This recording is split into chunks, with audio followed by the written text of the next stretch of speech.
Effet de mode ou véritable révolution?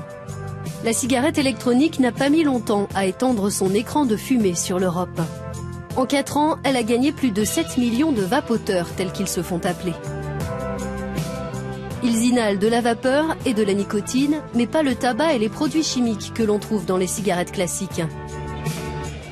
Sa réplique électronique est synonyme de miracle pour ce consommateur.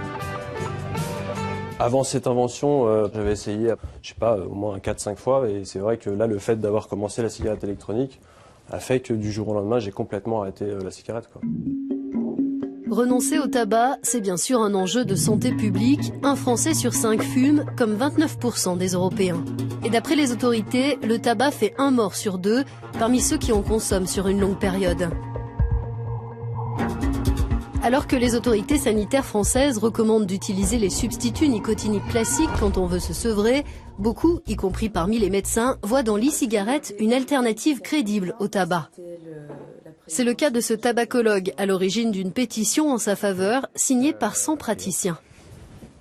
Avec la cigarette électronique, on a éliminé les 3 grands poisons du tabac que sont le goudron, le monoxyde de carbone, les particules fines qui donnent les cancers, l'infarctus du myocarde et puis les bronchites chroniques. Donc après on se posait la question, mais est-ce qu'il resterait quelque chose de dangereux? Mais c'est sur ce point-là, c'est là que je trouve ça ridicule. Et si on veut comparer la dangerosité de la cigarette électronique avec d'autres produits, si je place le tabac complètement à gauche, ensuite l'alcool, ensuite les produits hyper gras, ensuite les produits hyper sucrés, eh ben je me rends compte que la cigarette électronique, elle est à côté des fruits, des légumes et du poisson. C'est vraiment un danger très très faible. Il y a des pesticides dans certains légumes, il y a des métaux lourds dans certains poissons. Voilà le niveau de danger auquel nous sommes avec la cigarette électronique.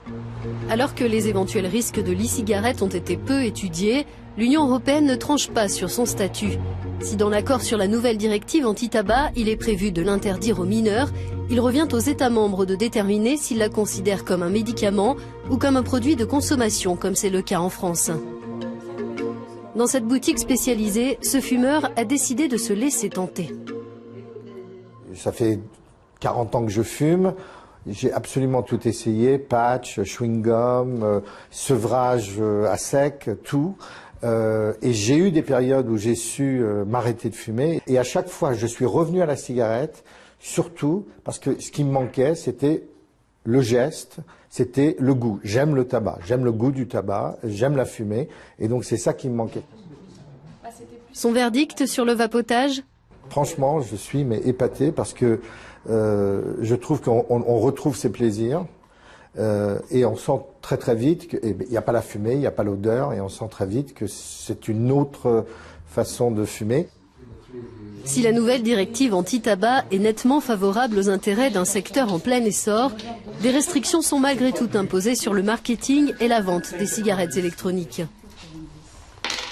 Ils ont un peu diabolisé le produit. On ne sait pas ce qu'il y a, ce fameux principe de précaution. Bon, on n'a jamais parlé de principe de précaution sur la cigarette déjà. Pourquoi on en parle là-dessus? Donc, on a diabolisé et ça sent que dans l'opinion publique, il y a cette crainte. Les défenseurs du vapotage parlent d'une diabolisation entretenue par les grands groupes pharmaceutiques et les industriels du tabac qui voudraient se faire une place sur ce marché florissant. Rien qu'en France, le nombre de magasins spécialisés est passé de 300 à 1500 l'an dernier. Le président de l'Office français de prévention du tabagisme estime de son côté que le problème pour la Commission européenne, c'est l'absence d'études approfondies sur les effets à long terme du vapotage. La directive est obsédée par la dangerosité du produit alors que c'est un microscopique problème. En gros, fumer du tabac, c'est l'autoroute à contresens à toute vitesse. Fumer la cigarette électronique, c'est rouler en France à 140 sur une autoroute à 130. C'est trop. Si tout le monde fait ça, il y aura plus d'accidents qu'on pourra mesurer sur le plan épidémiologique. Mais par rapport à l'autoroute à contresens, c'est une diminution colossale du risque.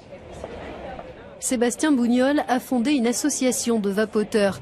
Il affirme que la cigarette électronique n'a pas sa place dans la directive anti-tabac, dans la mesure où elle ne contient pas de tabac, et il s'inquiète des restrictions que Bruxelles veut imposer. Il deviendrait moins intéressant de l'utiliser comme substitut tabagique, comme il le fait lui-même avec succès depuis plus d'1 an. La particularité de la cigarette électronique, c'est que c'est une invention qui est arrivée par le bas, par les utilisateurs. part de petits artisans, de petits fabricants. C'est pas quelque chose qui est venu avec de la recherche et du développement en provenance d'une grosse multinationale, etc. C'est venu presque de générations spontanées. Et d'ailleurs, à l'époque, aussi bien les gens de l'industrie pharmaceutique que les cigarettiers, que les distributeurs buralistes en France, par exemple, n'y ont cru. Personne n'y croyait jusqu'à très récemment, jusqu'à l'année dernière. Le marché européen du vapotage représenterait 500 millions d'euros, bien peu comparé aux 91 milliards générés par le commerce de leurs pendants traditionnels. En France, les buralistes s'estiment victimes de la directive anti-tabac. Elle prévoit une augmentation du prix des cigarettes classiques et des mesures facilitant les achats transfrontaliers. Ce professionnel dit aussi subir la concurrence de la contrebande. Face à tous ces coups durs, il voit l'avenir de la consommation de tabac et par là même des buralistes dans l'électronique.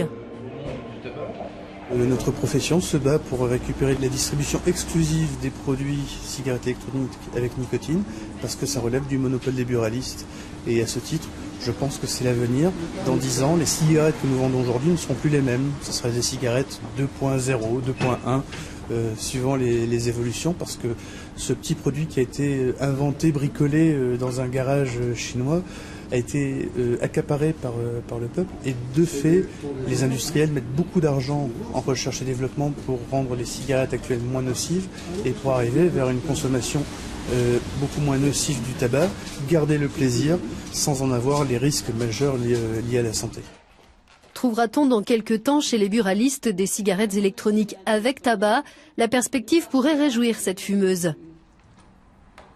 Alors qu'un vapoteur sur 20 réussit à arrêter la cigarette traditionnelle grâce à sa réplique électronique, beaucoup réduisent simplement leur consommation. Pascale Picard, elle, a craqué après avoir vapoté pendant plus d'un mois. Je pense que j'ai pas vraiment envie de m'arrêter. Pour moi, la cigarette, c'est vraiment un plaisir. Donc peut-être pour ça, je suis pas très motivée en fait. Ce qui est inquiétant, c'est pour tous les jeunes, tous les ados, il y en a un paquet qui se sont mis à la cigarette électronique. On n'a pas assez de recul pour savoir s'il n'y aura pas des risques de maladies comme le tabac. Moi, quand je commençais à fumer, on ne savait pas qu'il y avait tous ces risques. Le risque pour les citoyens, c'est que la cigarette électronique soit utilisée comme produit d'entrée en tabagisme, d'entrée en tabac. Et on est inquiet quand on voit au niveau mondial des grands cigarettiers disent j'achète ces compagnies d'e-cigarettes non pas pour que les fumeurs switchent à la cigarette électronique, mais pour recruter de nouveaux consommateurs. Donc c'est annoncé honnêtement, face caméra, ils veulent recruter les jeunes et ils savent bien que le marché, il faut rendre les adolescents dépendants. Le Parlement européen devrait voter la directive anti-tabac en mars, avant la transposition du texte par les États membres dans leur législation nationale. Dans 2 ans, la Commission prévoit de présenter un rapport sur les risques pour la santé des cigarettes électroniques.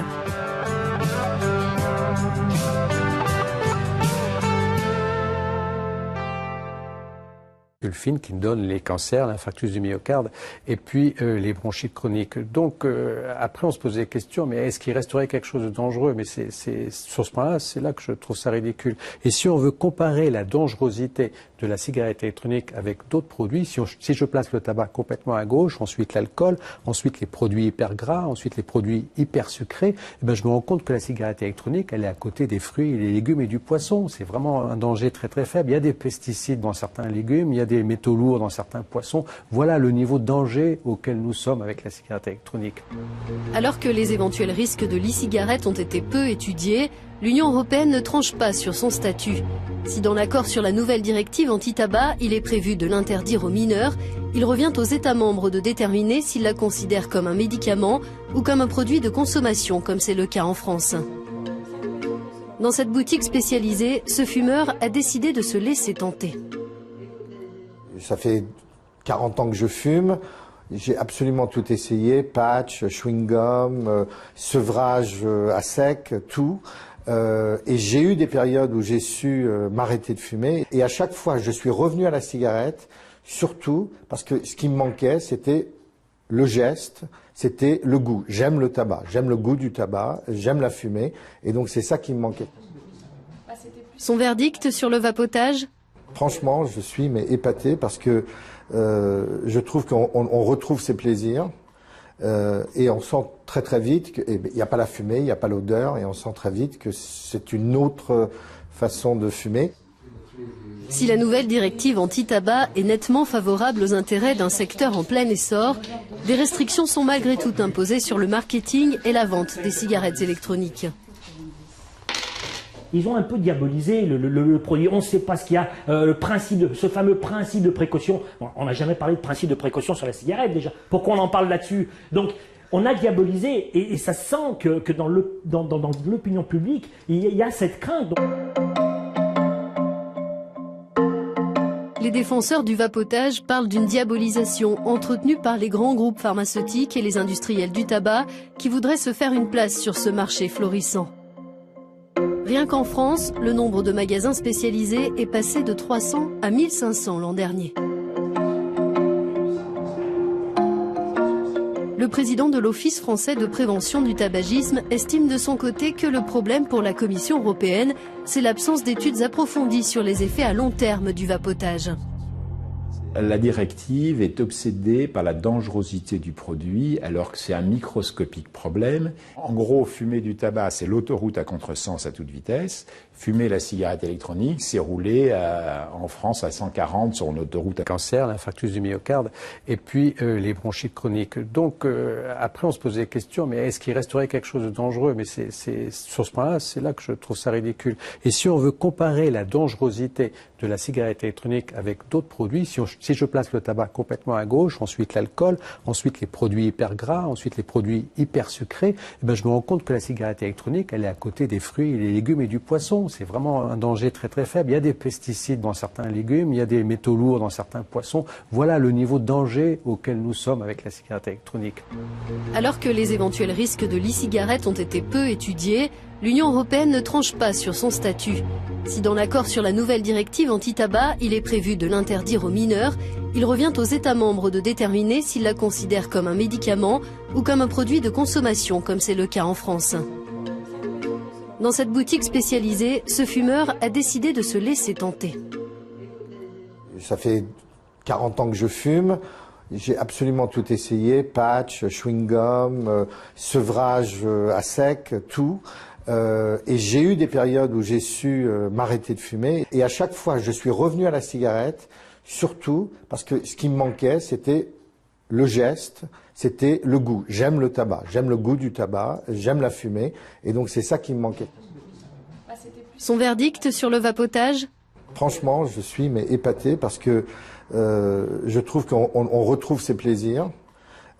Et on sent très très vite qu'il n'y a pas la fumée, il n'y a pas l'odeur, et on sent très vite que c'est une autre façon de fumer. Si la nouvelle directive anti-tabac est nettement favorable aux intérêts d'un secteur en plein essor, des restrictions sont malgré tout imposées sur le marketing et la vente des cigarettes électroniques. Ils ont un peu diabolisé le produit. On ne sait pas ce qu'il y a, ce fameux principe de précaution. Bon, on n'a jamais parlé de principe de précaution sur la cigarette déjà. Pourquoi on en parle là-dessus? Donc, on a diabolisé et ça sent que dans l'opinion publique, il y a cette crainte. Les défenseurs du vapotage parlent d'une diabolisation entretenue par les grands groupes pharmaceutiques et les industriels du tabac qui voudraient se faire une place sur ce marché florissant. Rien qu'en France, le nombre de magasins spécialisés est passé de 300 à 1500 l'an dernier.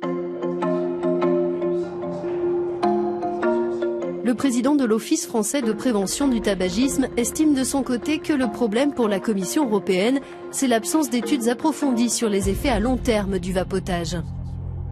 La directive est obsédée par la dangerosité du produit alors que c'est un microscopique problème. En gros, fumer du tabac, c'est l'autoroute à contresens à toute vitesse. Fumer la cigarette électronique, c'est rouler en France à 140 sur une autoroute à 130.